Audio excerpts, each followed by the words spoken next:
네, 오늘도 로마서를 통하여서 우리를 향하신 하나님의 음성 듣게 되기를 축복합니다. 첫 번째 나눌 것은 받았다면 전하라는 것입니다. 오늘 본문의 14절과 15절 말씀을 같이 읽어보겠습니다. 그런데 그들이 믿지 않는 분을 어떻게 부르겠습니까? 듣지도 못한 분을 어떻게 믿겠습니까? 전하는 사람이 없이 어떻게 듣겠습니까? 또 보냄을 받지 않았으면 어떻게 전하겠습니까? 기록되기를 좋은 소식을 전하는 사람들의 발이 얼마나 아름다운가 라고 한 것과 같습니다. 15절에 보냄을 받지 않았다면 밑줄을 그으시고 좋은 소식을 전하는 사람들의 발이 얼마나 아름다운가 밑줄을 그으시죠. 지난주에 설교 본문의 마지막이 누구든지 주의 이름을 부르는 자는 구원을 얻으리라, 이런 말씀으로 끝이 났습니다. 그래서 오늘은 그 말씀과 이어지는 내용입니다. 구원을 받으려면 주의 이름을 부른다. 그런데 믿지도 않는 분을 어떻게 그 이름을 부를 수 있겠는가? 들어보지도 않은 분을 어떻게 믿을 수 있겠는가? 전해준 이가 없다면 어떻게 들을 수 있겠는가? 또 보냄을 받지 않았다면 어떻게 전할 사람이 있겠는가? 복음 증거의 5단계를 역순으로 표현을 해서 이야기를 한 겁니다. 내가 주의 이름 부를 수 있는 것은 그분을 믿기 때문이고, 믿을 수 있는 것은 그 분에 대해서 들었기 때문이고, 들을 수 있었던 것은 누군가가 전해준 것이고, 사실 그 사람이 주님께 보냄을 받았기 때문이다. 세상은 갈수록 흉흉한 소식으로 가득하지만, 그러나 하나님의 사람들은 복된 소식, 좋은 소식을 전하는 인생이 되어야 할 줄로 믿습니다. 세상의 악순환을 안타까워하지 말고 하나님 나라의 선순환을 일으키는 사람들이 되시기를 바랍니다. 이사야 52장 7절 같이 읽어볼까요? 좋은 소식을 전하는 사람들의 발이 얼마나 아름다운가. 이 말씀은 남유다가 우상숭배와 타락으로 인해서 하나님의 징계를 받아 바벨론의 포로로 끌려갔을 때 하나님의 회복에 약속하신 때가 이르러서 그들이 수십 년 만에 다시 고국으로 돌아오게 된 거예요. 그래서 메신저가 예루살렘을 향해 달려오면서 하나님의 회복의 때가 되었습니다. 하나님의 구원의 날이 임하였습니다. 이걸 외치는데, 이거를 듣는 사람들의 마음 가운데 이 소리가 얼마나 아름답고 반가운지 이야기하는 것입니다.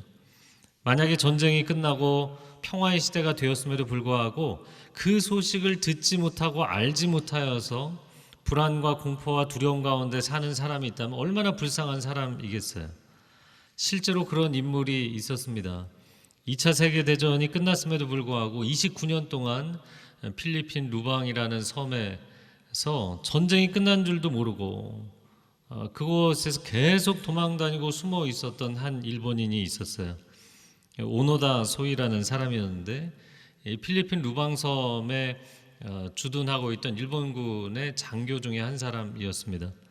1945년 2월 연합군이 필리핀 루방섬에 왔고 그곳을 점령하고 대부분의 일본군들은 포로로 잡히거나 아니면 전사했습니다. 그런데 오노다 소이와 3명의 동료가 깊은 정글 속으로 숨어 들어간 거예요. 그 중에 한 명은 항복을 했고, 그 중에 한 사람은 9년 뒤에 그 지역의 순찰대와 교전을 하다가 사망했고, 또 한 사람은 27년 뒤에 교전을 하다가 또 사망을 했어요. 딱 한 사람은 오노다 소이가 남은 거예요. 근데 이 사람은 종전 사실을 인정하지 않았어요. 29년 동안 정글에서 혼자 버텼습니다. 종전 이후에 전쟁은 끝났습니다. 이제는 항복하십시오. 그런 전단지를 정글에 어마어마하게 뿌렸습니다. 그럼에도 불구하고 그 전단지는 자신들을 기만하기 위한 가짜 소식이라고 생각했어요.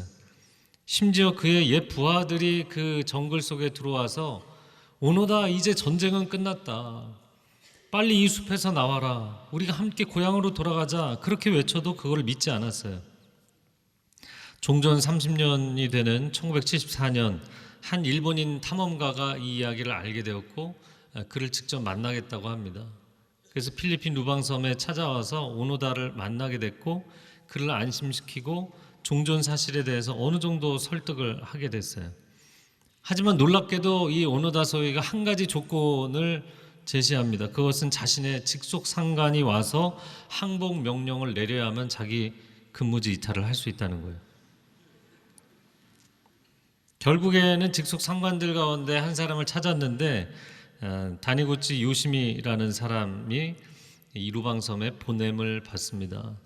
그리고 그가 이 종전 소식을 오노다 소위에게 전했고 그 소식을 그가 믿었고 그 소식을 받아들였기 때문에 결국에는 자유의 몸이 되었어요. 30년 만에. 지금도 너무나 많은 사람들이 전쟁 같은 인생을 살아가고 있습니다.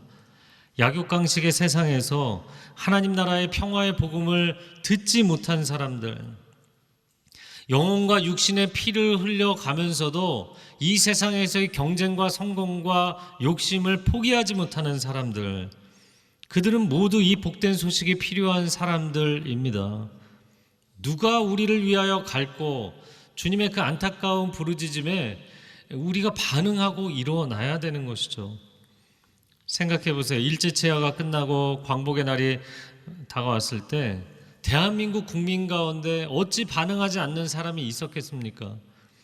실제 역사를 이렇게 찾아보니까 8.15 광복이잖아요. 1945년 8월 15일 히로히토 일본 천황이 라디오를 통해서 무조건 항복 선언을 하게 됐어요. 그런데 이 천황의 항복 선언을 들을 수 있는 라디오를 가진 사람들이 일단 많지 않았고 또 수신 상태도 좋지 않았고 게다가 이 천황의 발표한 일본어가 황실 일본어여서 너무 어려운 일본어였던 거예요. 그 대부분의 사람들이 전혀 몰랐습니다. 8.15에는 사람들이 광복의 소식을 거의 깨닫지를 못하고 있었어요. 근데 8월 16일 감옥에 갇혀 있던 독립운동 하던 사람들이 풀려나고 그러면서 상황을 사람들이 이해하게 된 거예요. 그래서 온 국민이 쏟아져 나와서 해방을 외치고 대한독립 만세를 외친 것이죠. 여러분, 이런 기쁜 소식을 옆에 사람이 알고 있는 사람이든 모르는 사람이든 외치지 않을 사람이 어디 있겠냐고요. 이번 달에 월드컵입니다. 2002년도를 다 기억하시죠? 축구에 관심이 있는 사람들도 있고 뭐 별로 관심이 없는 사람들도 있잖아요. 그러나 그때의 상황은 내가 관심이 없다고 해서 모를 수가 없을 정도로 16강 이후에 한 게임 한 게임 이길 때마다 막 사람들이 거리에 쏟아져 나와서 밤새 경적을 누리고 소리를 지르니까 여러분, 그 소식을 듣지 않을 수가 없었던 거예요. 여러분, 우리가 우리의 평생에 외쳐야 될 세상에서 가장 기쁜 소식이 무엇인가? 세상 사람들이 다 들어야 되는 가장 좋은 소식이 무엇인가? 당신의 인생의 모든 과오도, 당신의 영혼의 모든 상처와 아픔과 어두움도 다 씻어졌습니다. 이제 당신은 더 이상 그 어두움 가운데 매여 있을 필요가 없습니다. 당신은 자유합니다. 할렐루야. 이것만큼 좋은 소식이 어디 있나요? 오늘 이 말씀 가운데 맨 첫 시작이 복음 증거의 첫 단계가 보냄이잖아요. 하나님이 당신을 왜 그곳에 보내셨는가? 하나님이 우리를 왜 그곳에 보내셨는가? 왜 그 가정에 여러분을 보내셨는가? 그게 태어난 것이든 결혼한 것이든 왜 그 가정에 보내셨는가? 왜 이 사람에게 나를 보내셨는가? 친구로, 직장 동료로, 지인으로 왜 나를 보내셨는가? 왜 이 일터에, 왜 이 도시에, 왜 그 나라에 나를 보내셨는가? 대한민국 서울에 사는 사람들뿐만 아니라 북미에, 남미에, 아시아에, 유럽에, 아프리카에 살고 있는 사람들도 마찬가지인 것이고요. 지금 내가 살고 있고 함께하고 있는 이 가정에 하나님 나를 왜 보내셨습니까? 질문하는 사람들도 단 한 가지 이유가 있는 거예요. 당신은 이 좋은 소식을 전해야 될 사명이 있기 때문에. 그래서 하나님이 여러분을 그 자리에 보내신 거예요. 그리고 우리는 그 사명을 감당해야만 인생의 존재 의미를 경험하고 확인할 수 있게 돼 있어요. 이어지는 16절 같이 읽어보겠습니다. 그러나 그들 모두가 다 복음에 순종한 것은 아닙니다.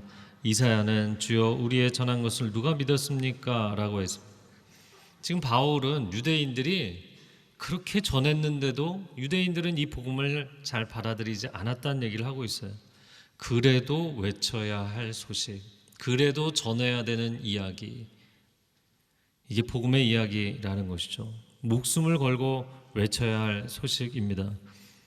마라톤 평원에서 페르시아 11만 대군과 싸웠던 아테네 1만 군사의 이야기를 아시죠? 11대 1로 싸웠는데 기적 같은 승리를 거두었어요. 그리고 나서 그 한 명의 아테네 병사가 42.19km를 쉬지 않고 달려서 우리가 승리했다, 이 한마디를 전하고 목숨을 잃은 거잖아요. 바벨론 포로로 잡혀갔던 이들이 70년 만에 예루살렘으로 돌아오면서 예루살렘이 얼마나 험한 돌산인지 모릅니다. 그 산에 오르면서 외쳤던, 목이 터져라 외쳤던 그 회복의 소식, 마치 그 소식처럼 우리도 이 복음의 소식을 외쳐야 한다는 것이죠. 디모데후서 4장 2절 같이 읽어볼까요? 너는 말씀을 전파하라. 때를 얻든지 못 얻든지 항상 힘쓰라. 여러분이 안 믿는 사람들에게, 여러분 가족이나 지인들에게 복음을 전하면 그 사람들이 복음을 잘 받아들이던가요? 그런데 오늘 이 말씀에 분위기가 좋으면, 때를 얻으면 이러고 돼 있나요? 때를 얻지 못할지라도 너는 말씀을 전파하라. 왜냐하면 우리에게는 반드시 목숨 걸고 전해야 될 이 말씀의 사명이 우리에게 주어진 가장 중요한 존재의 사명이기 때문이에요. 에스겔 3장 17, 18절 같이 읽어보겠습니다. 인자야, 내가 너를 이스라엘 족속의 파수꾼으로 세웠으니 너는 내 입의 말을 듣고 나를 대신하여 그들을 깨우치라. 가령 내가 악인에게 말하기를 너는 꼭 죽으리라 할 때 내가 깨우치지 아니하거나 말로 악인에게 일러서 그의 악한 길을 떠나 생명을 구원하게 하지 아니하면 그 악인은 그 죄악 중에 죽으려니와 내가 그의 핏값을 내 손에서 찾을 것이다. 내가 너를 그곳에 보낸 것은 나를 대신해서 그들을 깨우치라는 것이다. 그런데 너가 전하지 않아서 그들이 죽게 되면 그들은 자기의 죄 때문에 죽는 것이지만 그의 핏값을 내가 너의 손에서 찾겠다. 파수꾼으로 세우신다. 여러분, 파수꾼은 성로에서 상황이 변하는 동태를 파악하는 사람이잖아요. 그런데 저 멀리서 아군이 오면 이 좋은 소식을 성 안에 있는 사람들에게 전하고, 저 멀리서 적군이 몰려오면 전쟁의 소식을 사람들에게 전해야 되는 거예요. 파수꾼은 자신이 먼저 보고 들은 것을 있는 그대로 사람들에게 전해야 될 책임이 있다고요. 여러분의 가정과 일터와 세상에 보냄을 받은 이유는 여러분이 먼저 보고 들은 그대로 전해야 될 책임이 있는 거예요. 전하지 않으면 안 되는 소식, 그 소식을 우리가 갖고 있는 것입니다. 사도행전 1장 8절에 예수님이 승천하시기 전에 제자들에게 하셨던 마지막 말씀, 오직 성령이 너에게 임하시면 너희가 권능을 받게 될 것이고 땅끝까지 이르러 나의 증인이 될 것이다. 이 헬라어 마르티스라는 단어는 두 가지 의미를 갖고 있어요. 첫 번째는 eyewitness, 내 눈으로 보고 들은 목격자. 두 번째는 순교자, 내가 보고 들은 것을 전하지 않을 수 없는, 목숨을 걸고 이 소식을 증언하는 사람이란 뜻이에요. 결국에 우리 인생은 둘 중에 하나를 살게 돼 있습니다. 다른 사람을 딛고 다른 사람을 죽이고 이 경쟁에서 이기는 일을 위해서 목숨 걸고 살 것이냐, 아니면 이 생명의 복음을 전하여서 사람 살리는 일에, 영혼 살리는 일에 내 인생을 다 쏟으며 살 것이냐. 여러분의 인생을 가장 가치 있는 일에 헌신하세요. 그냥 여러 가지 세상 일들 가운데 한 가지가 아닙니다. 여러 가지 크리스찬의 삶의 덕목 중에 한 가지가 아닙니다. 내가 존재해야 되는 이유가 바로 이 생명의 복음을 전하는 거예요. 가끔 그런 얘기 하시는 분들이 있어요. 인생의 세월이 흐르면서 허무감을 느낍니다. 여러분, 왜 존재의 허무감을 느끼나요? 존재의 이유대로 살고 있지 않기 때문이에요. 내 안에 하나님의 생명이, 하나님의 구원이 충만히 있으면 결코 그렇지 않아요. 근데 이걸 언제 충만하다고 느끼는가? 복음을 전할 때입니다. 영혼을 살릴 때, 한 영혼이 내가 전한 이 예수 그리스도의 생명의 복음으로 인하여서 살아나는 것을 경험할 때, 여러분 인생의 그 어떤 것과 비교할 수 없는 기쁨을 경험하게 되어 있어요. 저도 목회자로 사역을 하면서 26년 사역을 했는데, 때로는 목회자들도 사역을 하면서요, 늘 똑같은 패턴의 사역을 하다 보면 약간 허무감을 느낄 때가 있어요. 이상하죠?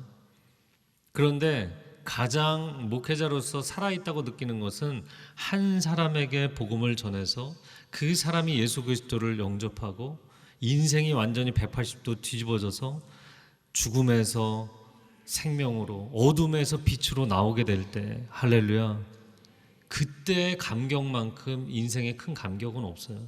돈을 많이 버는 것, 세상의 높은 지위에 오르는 것, 내가 인생에 성공하는 것, 이런 것과는 전혀 다른 차원의 기쁨이에요. 아, 내가 이것을 위해 존재하는구나. 내가 이것 때문에 살고 있는 것이구나. 자, 오늘 본문의 두 번째 부분을 보겠습니다. 종일 손을 내밀라. 18절과 19절 말씀 같이 읽어보겠습니다. 그렇다면 내가 묻겠습니다. 그들이 듣지 못했습니까? 물론 그렇지 않습니다. 그들의 음성이 온 땅에 퍼졌고 그들의 말이 땅끝까지 이르렀다라고 했습니다. 내가 다시 묻습니다. 이스라엘이 알지 못했습니까? 먼저 모세가 말하기를 내가 백성이 아닌 자로 너희를 시기하게 하고 내가 미련한 백성으로 너희를 분노하게 할 것이다 라고 했습니다. 하나님의 말씀이 편만하게 온 세상에 전해졌다는 것이죠. 그러므로 이스라엘 사람들이 우리는 못 들어서 못 믿었습니다, 이렇게 얘기할 수 없다는 거예요. 오늘 본문의 19절은 신명기 32장 모세의 노래, 모세가 노래로 백성들을 훈계했던 내용을 인용한 것입니다. 하나님의 백성이 아닌 자들, 하나님이 누구인지도 모르는 자들, 이방인들로 하여금 유대인들을 시기하게 만들고 분노하게 만드실 것이다. 하나님의 역사 경영의 섭리죠. 유대인들은 하나님께 선택받은 민족이라는 자민족 우월주의, 영적인 교만함이 있었어요. 그도 그럴 것이 이 놀라운 하나님의 구원의 말씀, 진리의 말씀을 그들이 받았기 때문입니다. 그런데 참 모순된 것은 하나님의 생명과 구원의 말씀을 받은 사람들인데 가장 그 말씀에 불순종을 하는 순간 이 영적인 상황이 역전이 돼버린 거예요. 자, 마지막 20절과 21절을 읽어보겠습니다. 또 이사야가 아주 담대하게 말하기를 나를 찾지 않는 자들을 내가 만나주고 내게 구하지 않는 자들에게 내가 나타났다 라고 했습니다. 그러나 이스라엘에 관해서는 내가 순종하지 않고 거역하는 백성에게 온종일 내 손을 내밀었다 라고 했습니다. 21절에 밑줄을 그으시면 순종하지 않고 거역하는 백성에게 온종일 내 손을 내밀었다. 이사야 65장 1, 2절을 오늘 본문의 20, 21절에 인용을 했습니다. 하나님은 오랜 세월 동안 반응하지 않고 순종하지 않고 돌아오지 않는 백성들을 향해서 끊임없이 손을 내미시는 하나님이시라는 거예요. 제가 성경 통독하면서 한 가지 반복해서 깨닫게 된 사실은 하나님께서 어느 시대나 어느 지역을 전면적으로 심판하실 때에는 그 공동체나 그 시대가 회복 불능의 상태일 때입니다. 의사가 환자의 생명을 쉽게 포기할 수 있나요? 결코 그럴 수 없잖아요. 그러나 정말 손을 쓸 수 없는 상황일 때가 가끔 있죠. 근데 그런 상황에 이르기까지는 의사는 최선을 다하게 돼 있어요.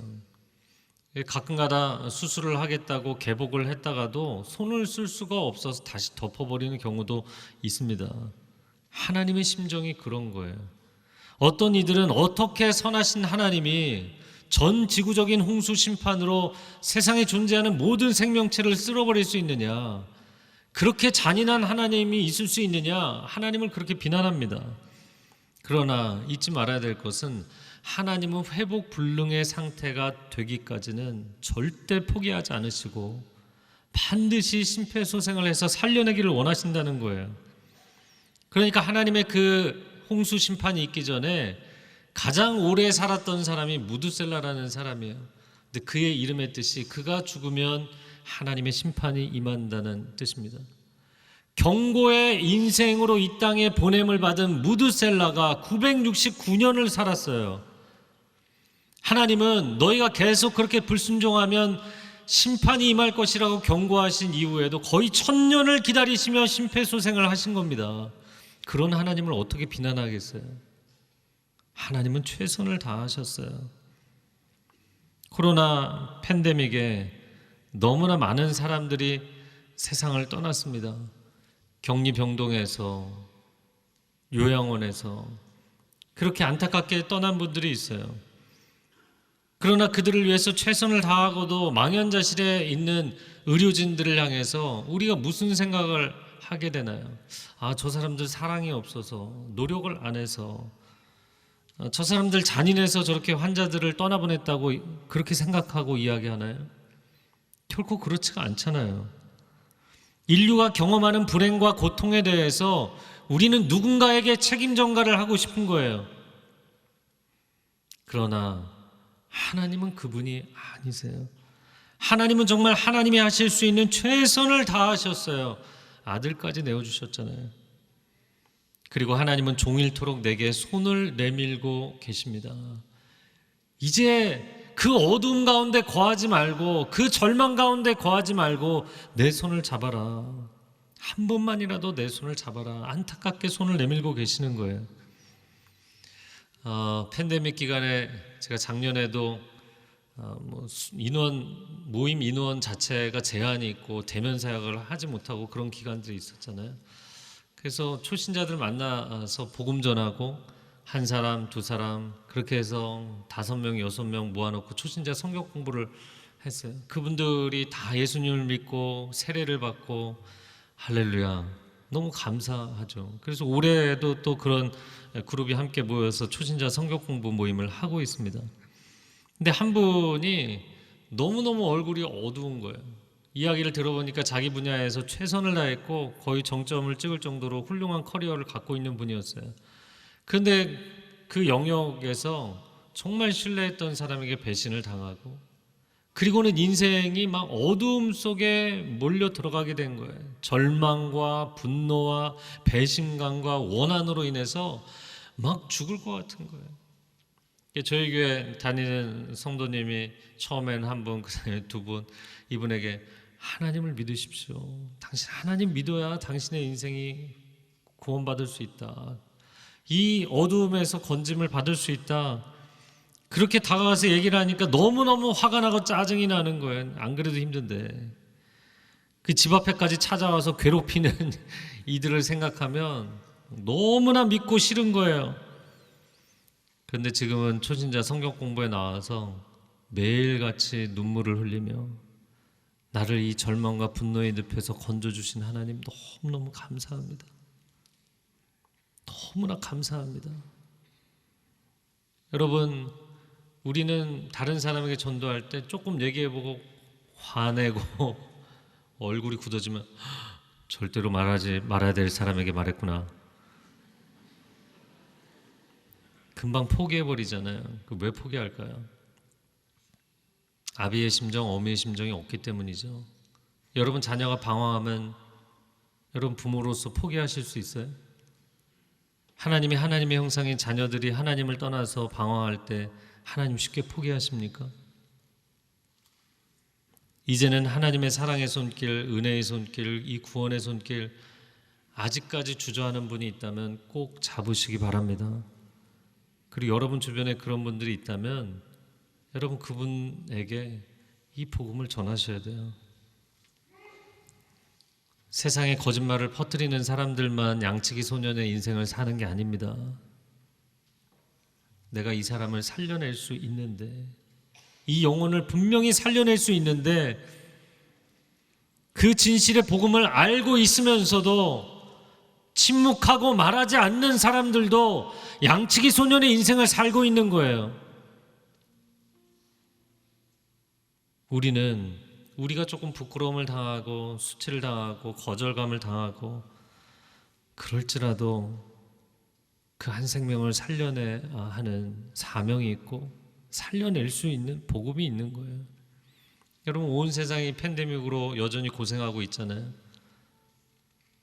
만약에 그 약을 먹기만 하면 나을 수 있는 치료제가 있는데 여러분이 그 치료제를 숨기고 아무에게도 얘기하지 않는다고 생각해 보세요. 그건 인류에 대한 배신행위잖아요. 우리가 이 땅에 살아가는 존재하는 이유가 뭐냐고요. 성공해서 영광을 돌리는 것입니까? 자식이 좋은 대학을 가서 하나님께 영광을 돌리는 것입니까? 착각하지 마세요. 우리는 너무나 심각한 지적 오류와 착각에 빠져 있어요. 사람을 살리는 것은 내가 살리는 것이 아닙니다. 나는 전할 뿐이고 주님이 살리시는 것입니다. 주님이 여러분을 생명의 도구로 쓰기를 원하십니다. 내가 이 땅에서 할 수 있는 가장 가치 있고 가장 훌륭하고 가장 놀라운 일이 뭐라고 생각하세요? 몇십 년을 고생해서 기업을 일궈서 그 영광으로 하나님께 영광 돌리는 게 최고의 영광일까요? 아니요, 그것과 비교할 수 없는 영광이 한 생명을 살리는 영광입니다. 그 한 영혼을 살리면 천국에서 잔치가 열린다는 거잖아요. 하나님이 얼마나 기뻐하시는지, 가장 기뻐하시는 일, 그것은 우리의 삶에 그 어떤 업적으로도 이룰 수가 없는 예수 그리스도의 생명의 복음으로만 이룰 수 있는 일, 한 영혼을 살리는 일인 줄로 믿습니다. 아모스 8장 11절 같이 읽겠습니다. 양식이 없어 주림이 아니며 물이 없어 가람이 아니요 여호와의 말씀을 듣지 못한 기갈이라. 오늘날 세상 음식도 넘쳐나고 음료도 넘쳐나고 세상에 향유할 만한 문화도 넘쳐납니다. 그런데 갈수록 우리 주변에 하나님 말씀은 사라져가고 우리 주변에 하나님을 믿는 사람들도 점점 줄어들어 가고 있습니다. 오늘날 대학 캠퍼스에 당시 교회 다니는 사람 크리스찬 그럼 100명 중에 몇 명인 줄 아세요? 대학생 100명 중에 2명이에요. 2%. 초등학교 교회 다니는 친구들 손 들어보라고 예전 같았으면 거의 절반이 손을 들어요. 요즘은 2명, 3명. 교회 다니는 아이들이 거의 다 사라져가고 있어요. 여러분, 교회들이 무너져가고 거리마다 집집마다 찬양 소리가 사라져가는 이 시대에 우리가 무엇을 하기 위해 이 땅에 존재합니까? 여러분이 전해야 될 복음, 이 세대와 우리의 다음 세대에게 전해줄 가장 좋은 복음, 우리가 전해줄 수 있는 것은 물질이나 성공이 아닙니다. 물질이나 성공이 우리가 다음 세대에 전해줄 것이 아니라 복음을 전해주어야 합니다. 그리고 복음을 가진 세대가 되면 하나님 영광을 위해 살게 돼 있고 하나님이 물질도 필요한 모든 것도 채워주시게 돼 있어요. 나머지는 다 부수적인 것들이에요. 우리 영혼이 이 복음의 통로, 생명의 통로로 살아가기를 주님의 이름으로 축복합니다. 함께 기도하겠습니다. 사랑하는 주님, 우리 세대의 이 사명, 복음을 전해야 되는 사명, 이 사명을 감당하는 사람들 되게 하사 우리와 우리 자녀 세대 또 우리의 이웃, 우리의 지인들, 친구들, 직장의 동료들 나를 통하여 하나님의 생명의 영역으로 들어오게 하여 주옵소서. 함께 기도하겠습니다. 사랑하는 주님, 오늘 우리 가운데 말씀하여 주셨고 깨우쳐 주셨사오니 하나님, 우리가 왜 존재하는지, 우리가 이 땅에 왜 살아가고 있는지 하나님 분명하게 알게 하여 주시고, 내가 다른 일을 통하여서 세상의 업적과 성공을 통하여서가 아니라 하나님 한 영혼을 살리는 복음 증거를 통하여 내가 살아있는 이유를 알게 하시고 나의 영혼의 충만함을 깨닫게 하여 주시고 하나님의 영광을 경험하는 축복이 있게 하여 주시옵소서. 우리를 통하여 가정과 일터가 살아나는 역사가 있게 하여 주옵소서. 사랑하는 주님, 우리는 축복의 통로입니다. 우리가 나눌 수 있는 최고의 축복은 복음인 줄로 믿습니다. 예수 그리스도의 이름으로 기도합니다. 아멘.